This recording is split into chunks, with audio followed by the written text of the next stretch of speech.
الحمدللہ رب العالمین والصلاة والسلام علی النبی الکریم وعلی آلہ واصحابہ اجمعین۔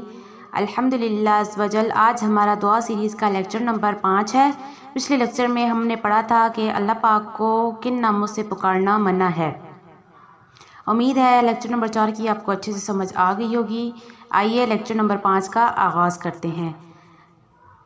بسم اللہ الرحمن الرحیم۔ صلو علی الحبیب صلی اللہ تعالی علی محمد صلی اللہ علیہ وآلہ وسلم۔ کون سی دعا جلد قبول ہوتی ہے؟ حضرت ابو درداء رضی اللہ تعالیٰ عنہ سے روایت ہے کہ حضور نبی کریم صلی اللہ علیہ وآلہ وسلم نے فرمایا، جب کوئی مسلمان اپنے مسلمان بھائی کے لیے اس کی غیر موجودگی میں خطا کرتا ہے تو مقرر کردہ فرشتہ کہتا ہے تجھے بھی ایسے ہی نصیب ہو۔ حضور نبی کریم صلی اللہ علیہ وآلہ وسلم فرماتے ہیں، بھائی کی دعا جو بھائی کے لیے غائبانہ کی جائے وہ سب سے زیادہ جلد قبول ہوتی ہے، یعنی اس کا مسلمان بھائی اس کے پاس موجود نہیں ہے پھر بھی اس کے لیے دعا کر رہا ہے تو ایسی دعا فوراً قبول ہوتی ہے۔ یہی وجہ ہے کہ جب کوئی اللہ والوں کے پاس کثرت سے آنا جانا رکھتا ہے تو اللہ والے اس کے لیے اپنی دعا کی رفتار اور زیادہ تیز کر دیتے ہیں، کیونکہ اسے بار بار دیکھنے سے اس کی یاد اور زیادہ آتی ہے۔ لہٰذا اللہ والوں سے بھی دعا کے لیے کہتے رہیں اور دوسرے لوگوں سے بھی دعا کرواتے رہیں۔ بڑے بھی اپنے چھوٹوں سے دعا کے لیے کہتے ہوئے نہ شرمائیں۔ استاد شاگرد سے، شیخ مرید سے اور باپ بیٹے سے دعا کروائے۔ اپنے چھوٹوں سے دعا کروانا بھی سنت ہے۔ حضرت عمر رضی اللہ عنہ عمرہ کرنے جا رہے تھے۔ انہوں نے حضور صلی اللہ علیہ وآلہ وسلم سے عرض کیا کہ مجھے اجازت دیجیے کہ میں عمرہ کر آؤں، تو آپ صلی اللہ علیہ وآلہ وسلم نے فرمایا، اے میرے بھائی، مجھے اپنی دعا میں شریک رکھنا بھولنا نہیں۔ تو بتاؤ، سید الانبیاء حضرت محمد صلی اللہ علیہ وآلہ وسلم بھی حضرت عمر رضی اللہ تعالیٰ عنہ سے دعا کے لیے فرما رہے ہیں، لہٰذا اپنے چھوٹوں سے بھی دعا کروائیں۔ سب سے جلد دعا اس کی قبول ہوتی ہے جو اپنے مسلمان بھائی کے لیے غائبانہ دعا کرے۔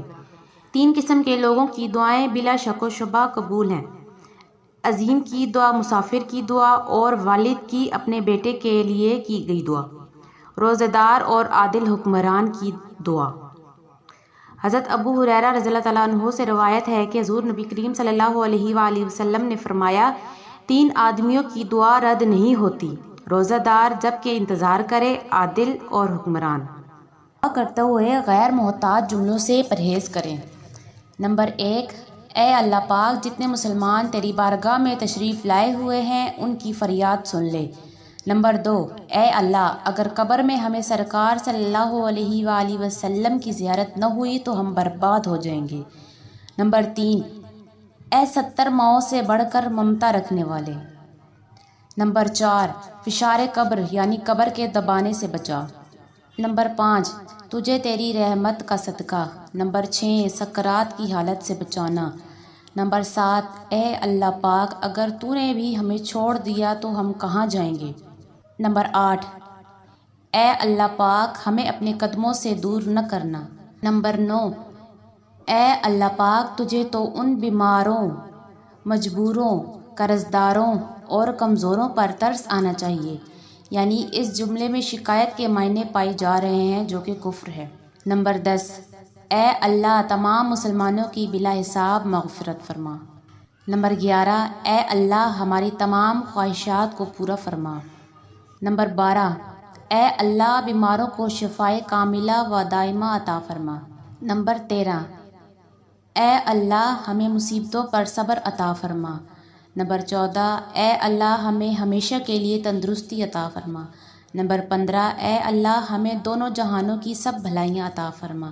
نمبر 16، اے اللہ، ہمیں چھوٹے بڑے تمام امراض سے محفوظ فرما۔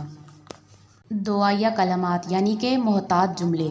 نمبر 1، اے اللہ پاک، جتنے مسلمان تیری بارگاہ میں حاضر ہیں ان سب کی فریاد سن لے۔ نمبر 2، اے اللہ پاک، اگر قبر میں سرکار صلی اللہ علیہ وآلہ وسلم کی زیارت کے وقت ہمیں پہچان نصیب نہ ہوئی تو ہم برباد ہو جائیں گے۔ اے اللہ، ہمیں پہچان نصیب فرما۔ نمبر 3، اے 70 ماؤں سے بڑھ کر محبت فرمانے والے۔ نمبر 4، اے اللہ پاک، قبر کا دبانا حق ہے، ہماری قبر ہمیں ایسے دبائے کہ جیسے ماں اپنے بچے کو سینے سے لگا کر دباتی ہے۔ ہماری قبر ہمیں اس طرح نہ دبائے کہ ہماری پسلیاں ٹوٹ پھوٹ کر ایک دوسرے میں پیوست ہو جائیں۔ نمبر 5، تجھے تیری رحمت کا واسطہ۔ نمبر 6، سکرات کی تکلیف سے بچانا۔ نمبر 7، اے اللہ پاک، اگر تو نے ہم پر نظر رحمت نہ فرمائی تو ہم کہاں جائیں گے۔ نمبر 8، اے اللہ پاک، ہمیں اپنی رحمت سے محروم نہ فرمانا، یعنی یاد رہے اللہ تعالیٰ ہاتھ پاؤں سے پاک ہے۔ نمبر 9، اے اللہ پاک، ان بیماروں، مجبوروں، قرضداروں اور کمزوروں پر رحمت کی نظر فرما۔ نمبر 10، اے اللہ تمام مسلمانوں کی مغفرت فرما۔ نمبر 11، اے اللہ ہماری نیک اور جائز خواہشات پر رحمت کی نظر فرما۔ نمبر 12، اے اللہ بیماروں کو شفائے کاملہ عاجلہ عطا فرما۔ نمبر 13، اے اللہ ہمیں مصیبتوں سے محفوظ فرما اور عافیت عطا فرما۔ نمبر 14، اے اللہ ہمیں خیر و عافیت والی زندگی عطا فرما۔ نمبر 15، اے اللہ ہمیں زندگی و آخرت کی بھلائیاں نصیب فرما۔ نمبر 16، اے اللہ ہمیں موذی امراض سے محفوظ فرما۔ آمین ثم آمین۔ مسنون دعائیہ طریقہ۔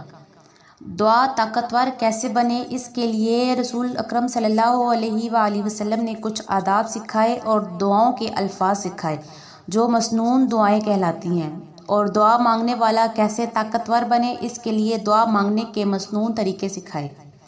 دعا مانگنے کا اصل اصول اللہ تعالیٰ نے سورہ الاعراف کی آیت نمبر 55 میں بیان فرمایا ہے، یعنی تم اپنے رب سے دعا کیا کرو عاجزی کے ساتھ اور پوشیدہ طریقے سے، بے شک اللہ تعالیٰ حد سے آگے بڑھنے والوں کو پسند نہیں فرماتا۔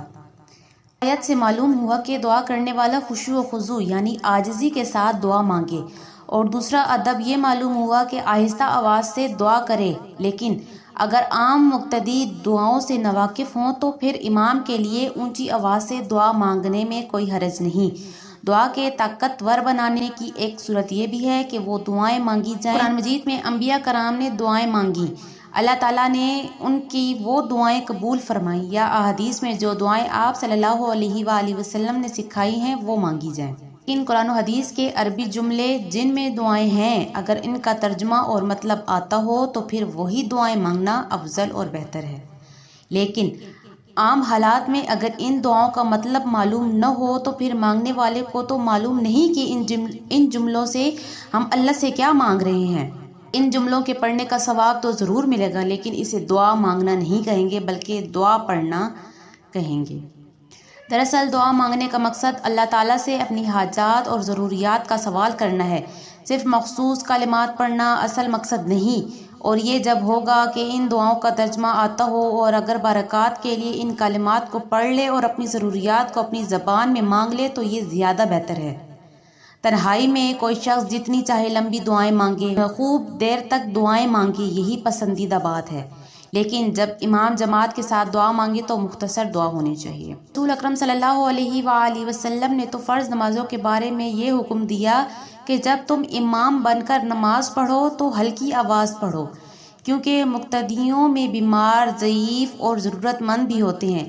امام کے لمبی دعا مانگنے کی صورت میں ضرورت مند شخص اٹھ کر واپس جانا چاہے تو صفیں چیر کر لوگوں کے کاندھے پھلانگ کر نکلے گا، اور یہ دوسرے نمازیوں کے لیے تکلیف کا باعث ہوگا۔ صحیح مسلم میں حضرت عائشہ رضی اللہ تعالیٰ عنہا سے منقول ہے کہ رسول اللہ صلی اللہ علیہ وآلہ وسلم جب فرض نماز کے بعد سلام پھیر لیتے تو صرف اتنی دیر بیٹھتے کہ یہ دعا پڑھ لیں۔ دعا مانگتے وقت ہاتھ اٹھانے کے بارے میں مسنون طریقہ یہ ہے کہ دعا کے وقت ہر حال اور ہر وقت میں، چاہے نماز کے بعد ہو یا کوئی اور وقت، ہاتھ اٹھانا مستحب ہے کہ دعا کے الفاظ کوئی حاجت اور ضرورت مانگنے کی نیت سے پڑھے، لیکن جب دعائیں پڑھنے سے ذکر مسنون ہو، جیسے صبح اور شام کی دعائیں، جاگنے اور سونے کی دعائیں، مسجد میں آنے اور واپس جانے کی دعائیں، کھانا کھانے کی، لباس پہننے کی دعائیں، تو ان دعاؤں میں ہاتھ اٹھانا مسنون نہیں ہے۔ مسند احمد اور سنن ابو داود میں حضرت مالک بن یسار رضی اللہ تعالیٰ عنہ سے منقول ہے کہ آپ صلی اللہ علیہ وآلہ وسلم نے فرمایا، جب تم اللہ تعالیٰ سے سوال کرو تو اس طرح مانگو کہ ہتھیلیاں چہرے کی طرف ہوں اور ہاتھ کی پشت نیچے کی طرف۔ حضرت عبداللہ بن عباس رضی اللہ تعالیٰ عنہ اور حضرت عمر رضی اللہ تعالیٰ عنہم سے یہ بھی منقول ہے کہ جب آپ صلی اللہ علیہ وآلہ وسلم دعا سے فارغ ہوتے تو ہاتھوں کو اپنے چہرے پر پھیر لیتے۔ دعا مانگنے سے متعلق جو آداب احادیث نبوی میں بیان ہوئے ہیں انہیں ترتیب سے ذہن میں رکھ لیا جائے تو انشاءاللہ وہ دعا مکمل مسنون طریقے کے مطابق ہوگی۔ اللہ پاک ہمیں خشوع و خضوع اور محتاط جملوں سے اپنے پروردگار عالم اللہ تعالیٰ سے یقین کامل سے دعا مانگتے رہنا چاہیے۔ اللہ رب العزت ہمیں مسنون طریقوں سے دعا مانگنے کی توفیق عطا فرمائے اور ہم سب کی دعاؤں کو قبول فرمائے، آمین ثم آمین۔ الحمدللہ آج ہمارا دعا سیریز کا آخری لیکچر تھا۔ امید ہے آپ کو تمام لیکچرز اچھے سے سمجھ آ گئے ہوں گے۔ اللہ پاک سے دعا ہے کہ مجھ سے پڑھنے میں جو بھی غلطی کوتاہی ہوئی ہو معاف فرما کر ہماری یہ سیریز اپنی بارگاہ الہی میں قبول و منظور فرمائے اور ہمیں اسلامی تعلیمات پر عمل کرنے کی توفیق عطا فرمائے، آمین الہی آمین۔ تربیت النساء آن لائن انسٹیٹیوٹ برائے خواتین کی اکیڈمی آنر محترمہ سیام خان صاحبہ، مجھے اور ہماری پوری ٹیم کو اپنی خصوصی دعاؤں میں یاد رکھیے گا۔ صلو علی الحبیب صلی اللہ تعالی علی محمد صلی اللہ علیہ وآلہ وسلم۔ السلام علیکم ورحمۃ اللہ وبرکاتہ۔